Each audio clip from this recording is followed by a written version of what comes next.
जय Hind friends, welcome to Centurion defence academy. Recently आपने एक ड्रोन हमले के बारे में सुना होगा। ये ड्रोन हमला इंडियन मर्चेंट शिप पर हुआ। रिसेंटली बॉब एल मंडेब की जलसंधि है ना, रेड सी के पास, वहां पर हमारे एक पोर्ट के ऊपर हमला किया गया और ये हमला किया यमन के हौती रेबल्स ने, जिसके बाद ये बहुत ज़बरदस्त तरीके से मुद्दा गर्मा गया कि किस देश की हिम्मत हो गई कि हमारे शिप पर, इंडिया के शिप पर हमला करे। ये बहुत बड़ी बात है। इसके चलते यूनाइटेड स्टेट ने भी इस पर बहुत सारे सवाल खड़ा किए। यूनाइटेड स्टेट की जो मिलिट्री है उन्होंने साफ कहा है कि ईरान ने ये हमला करवाया है। ये बहुत बड़ी बात है। इस वीडियो में मैं डिटेल से समझाऊंगा क्या कुछ चीज़ें हुई, किस पर्टिकुलर लोकेशन में हुई, क्या चाइना का भी कोई हाथ है इसमें। चलिए, सबसे पहले मैं आपको बता दूं कि राजनाथ सिंह ने बहुत क्लियरली कह दिया है कि जिसने भी हमला किया है हम उसको सागर की गहराई से खोद लाएंगे। सागर की गहराई से हम खोद कर लेकर आएंगे जिसने भी हमला किया है हमारे मर्चेंट शिप पर। कहां क्या घटना हुई, देखो। सबसे पहली बात, एक शिप जा रही थी, शिप पर क्या हुआ, ड्रोन से हमला किया गया। आपके स्क्रीन पे जो दिख रहा है कुछ इसी प्रकार का, ये इमेजिनरी पिक्चर है जिसमें डिटेलिंग नहीं की गई है। मैं आपको एक और इमेज दिखाता हूं। ये इमेज देखिए, देखिए यहां पर आपको कई सारे लोकेशंस दिख रहे हैं, जैसे कि रेड सी के चारों कंट्रीज जितने हैं वो सारे। तो सबसे पहले मैं दिखा देता हूं रेड सी के चारों ओर जितने भी कंट्रीज हैं उसको क्लियर कर लीजिए और उसके बाद हम उस लोकेशन पे चलेंगे जहां पर हमला हुआ है।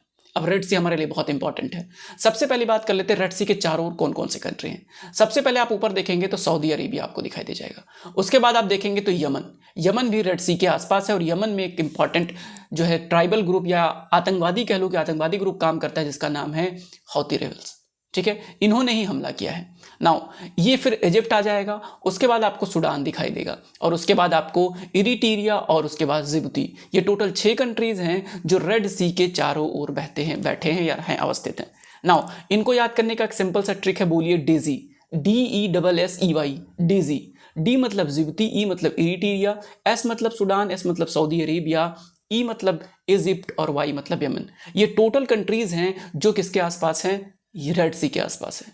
तो रेड सी को बहुत अच्छे से याद करना क्योंकि रेड सी से क्वेश्चंस आने वाले हैं। रेड सी के ऊपर जाओगे तो आपको सिनाई पेनिनसुला मिल जाएगा और उसके ऊपर चले जाओगे तो मेडिटेरेनियन सी मिल जाएगा। मेडिटेरेनियन सी के चारों कौन कौन से कंट्री हैं इनको आप कमेंट सेक्शन में बताइए मुझे। कमेंट आप लोग नहीं करते हैं ढंग से, इसलिए चीज़ें उस तरीके से नहीं बन पा रही जिस तरीके से मैं चाहता हूँ। और ये कोर्स मतलब मुझे नहीं लगता है कि कितने दिन तक कंटिन्यू रहेगा। ये डिपेंड करता है कि आपकी डिमांड कैसी है। मैं बार बार इस चीज़ को कहता हूं कि अगर आप लोग प्रोत्साहन नहीं देंगे कमेंट में या आपका रिक्वायरमेंट नहीं लगेगा तो इसको बंद करने में कोई हर्ज नहीं है। ठीक है, चलिए आगे बढ़ते हैं। अब मैं आपको वो लोकेशन बताता हूं जिस लोकेशन पे ये सारा हमला हुआ। आपके स्क्रीन के सामने जो इमेज दिखाई दे रही है इसमें आप देखिए बॉब एल मंडब की स्ट्रेट, बॉब एल मंडब। आपके स्क्रीन के सामने जो मैप दिखाई दे रहा है ये बॉब एल मंडब का स्ट्रेट है। ठीक है, रेड सी से थोड़ा सा नीचे आप आएंगे तो बॉब एल मंडब का स्ट्रेट दिखाई देगा। बॉब एल मंडब बहुत इंपॉर्टेंट स्टेट है। इसी स्टेट पे सारा हमला हुआ है और सिर्फ भारत के शिप पर नहीं, दुनिया के कई सारे देशों के शिप पर यह हमला हुआ है। और कुछ लोग कह रहे हैं कि जैसे यूनाइटेड स्टेट की जो मिलिट्री है वो कह रही है कि इस पर हमला करवाया है किसने, ईरान ने। ईरान ऑलरेडी खुन्नस खाया हुआ है।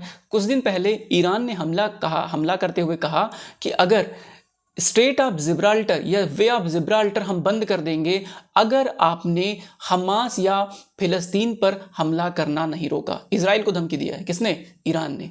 ईरान ने कहा है कि अगर इजराइल फिलिस्तीन पर हमला करना नहीं रोकता है या हमास पर हमला करना नहीं रोकता है तो स्ट्रेट ऑफ जिब्राल्टर बंद कर देगा ईरान। ऐसा ईरान ने कहा है।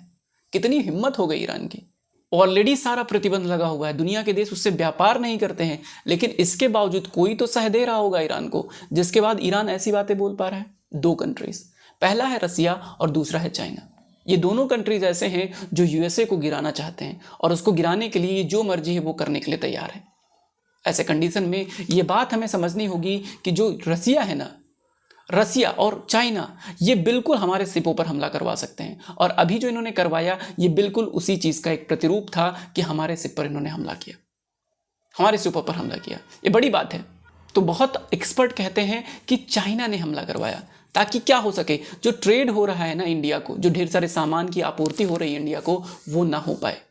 इंडिया डरे रेड सी इस्तेमाल करने से पहले, इसलिए हमला किया जा रहा है। लोग डरे जाने के लिए, वो रास्ता ना अपनाएं, इस वजह से हमला करने के लिए जाहिर किया जाता है। नाउ इंडियन गवर्नमेंट ने क्या डिसीजन लिया, इंडियन गवर्नमेंट ने नेवी को कहा कि नेवी जाइए INS विक्रांत खड़ा कर दीजिए। इंडियन ओशन में, तो अब गया नेवी लेके।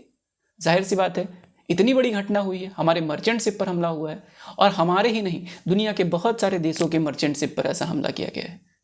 ये बड़ी बात है। हौती रेबल्स के बारे में अगर मैं थोड़ी सी बात बताऊं तो हौती रेबल्स यमन के रहने वाले हैं। यमन में बहुत तबाही मचाते हैं। सऊदी अरेबिया जो है इसको ये उखाड़ फेंकने की कोशिश करते हैं। ये सिया इस्लामिस्ट को मानते हैं। सिया इस्लामिस्ट को ये लोग बहुत ज़बरदस्त तरीके से हौती रेबल्स फॉलो करते हैं। तो हौती रेबल्स के बारे में थोड़ी सी जानकारी चाहिए थी। ड्रोन से हमला किसने किया? चाइना भी करवा सकता है, रसिया नहीं करवाएगा इंडिया पे, लेकिन कुछ कहा नहीं जा सकता अगर मिली भगत हो दोनों लोग ही तो। ठीक है, कभी कोई सगे नहीं होते इंटरनेशनल रिलेशंस में, कोई सगा नहीं होता। जैसे कोई कंपनी सगा नहीं होती, वैसे कोई देश सगा नहीं होता किसी का। अब देखो, इजराइल पर हमला हुआ या यूक्रेन पर हमला हुआ, बहुत देश कह रहे थे यूक्रेन की मदद करेंगे, यूक्रेन की मदद, कितना सामने आके मदद की। इजराइल पर हमला कितने देशों ने मदद किया। समस्या ये है कि आपको अपनी मदद खुद से करनी होगी। इसलिए हमेशा ये चीज़ मैं हमेशा कहते रहता हूँ, स्टूडेंट्स को भी कहता हूँ कि अपनी मेहनत पे काम कीजिए।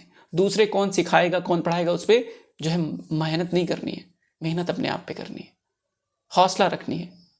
तो हौसला रखिए, ज़बरदस्त तरीके से प्रिपरेशन कीजिए। नया साल आ रहा है, नया रेजोल्यूशंस लीजिए, नए कस्में खाइए और उन कस्मों को पूरा करने के लिए पूरी जान लगा दीजिए, पूरी ताकत लगा दीजिए। ये सारे करंट अफेयर्स तो आपको बहुत अच्छे से मिल ही रहे हैं, बाकी और चीज़ें ढंग से प्रिपेयर करते रहिए। जो चीज़ें मैं यहाँ पे बताता हूँ वो चीज़ भी बहुत ढंग से प्रिपेयर कीजिए। लेकिन आगे आने वाले समय में अगर आपको अपनी किस्मत चमकानी है, अगर आपको मेहनत करना है, अगर आपको सफलता प्राप्त करनी है, तो आप ही को मेहनत करना होगा, कोई और मेहनत नहीं करने आएगा। ठीक है, तो ये मुद्दा बहुत ज़्यादा बड़ा नहीं था, बस मुझे लोकेशन समझाना था, मैटर क्या चल रहा था वो समझाना था। इस वजह से मैंने एक छोटी सी वीडियो बनाई इस पर। ठीक है, रिमेनिंग ढेर सारी बड़ी बड़ी वीडियोस आती रहेंगी, आपको बहुत जल्द बड़ी बड़ी वीडियोस मिलेंगी जिसमें मैं किसी किसी टॉपिक को बहुत डिटेल से एक्सप्लेन भी करूँगा। ठीक है, तो बस आज यहीं पे रुकेंगे, मिलेंगे नेक्स्ट वीडियो में। Thank you so much for watching, have a nice day.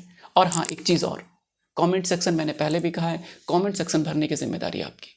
अगर आप कमेंट सेक्शन नहीं भरेंगे तो चीज़ें करनी मुश्किल हो जाएंगी। ठीक है, तो जितने लोग भी देख रहे हैं, पहला चीज़ ये करना है, आपको शेयर करना है अपने दोस्तों के साथ और कमेंट सेक्शन को आपको भरना है। Thank you so much for watching. क्या आप भी एस्पायर करते हैं इंडियन आर्म्ड फोर्सेस में ऑफिसर पद पर सिलेक्शन पाने के लिए? अपनी मंजिल को आसान बनाएं सेंचुरियन डिफेंस एकेडमी के साथ व हिस्सा बने हमारे माउंटेन ऑफ सिलेक्शंस का। Screening test, psychology test, personal interview, GTO, conference, CPSS का कंप्लीट गाइडेंस एवं इंडिविजुअल एंड पर्सनलाइज्ड फीडबैक ले इंडिया के most trusted and favourite SSB panel mentor से और इंश्योर करें अपने रिकमेंडेशन एंड सेल्फ कॉन्फिडेंस को अपनी अपकमिंग SSB के लिए।